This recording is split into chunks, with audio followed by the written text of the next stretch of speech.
So I started off by making the crayon template in Design Space, and then to add in my name, I just made the text box and typed in, whatever I wanted, and then slice it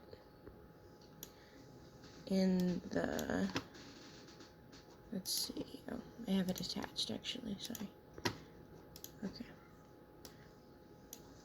And then I sliced it so that I could have the name part, and I cut that all out and weeded it.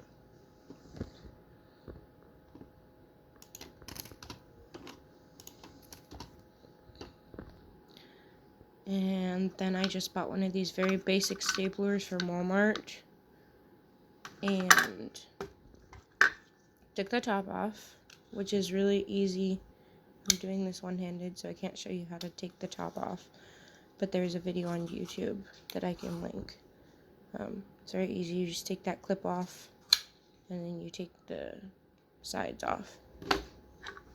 And then you sand the top of the entire stapler, and then wash it really good, clean it up so there's no dust. Obviously I painted mine white because my glitter is a little bit translucent, so like if you look a little bit closer, let's see, oh yeah, like right here it got a little tiny bit messed up. You can see the white underneath.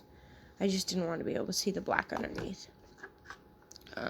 But you paint it, and then I used this UV resin from Hobby Lobby, this hard UV resin, but any kind of UV resin would work.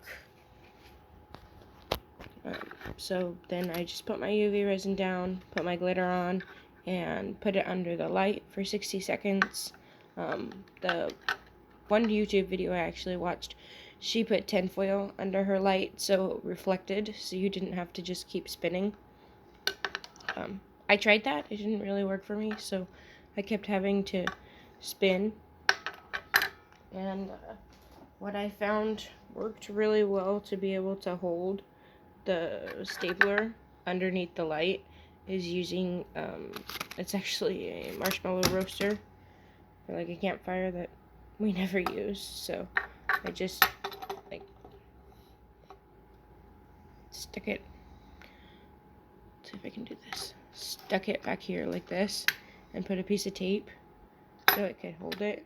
Obviously you have to use a piece of tape, but it worked pretty well to just be able to hold it under the light to make sure I wasn't getting my hands burned or anything if I had epoxy on them. So you do the glitter, and you put one more coat of resin over it and cure that again. And after you get that second coat of resin on, you sand it down.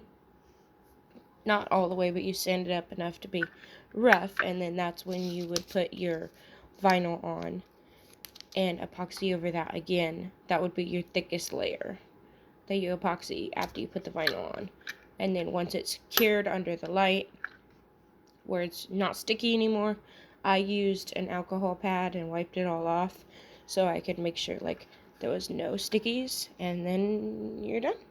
And if there's like any sharp spots at the bottom, like my camera doesn't want to focus. If there's any sharp spots down here, you can just use like a fingernail file and like file those off. But otherwise, they're super simple and a lot of fun to make.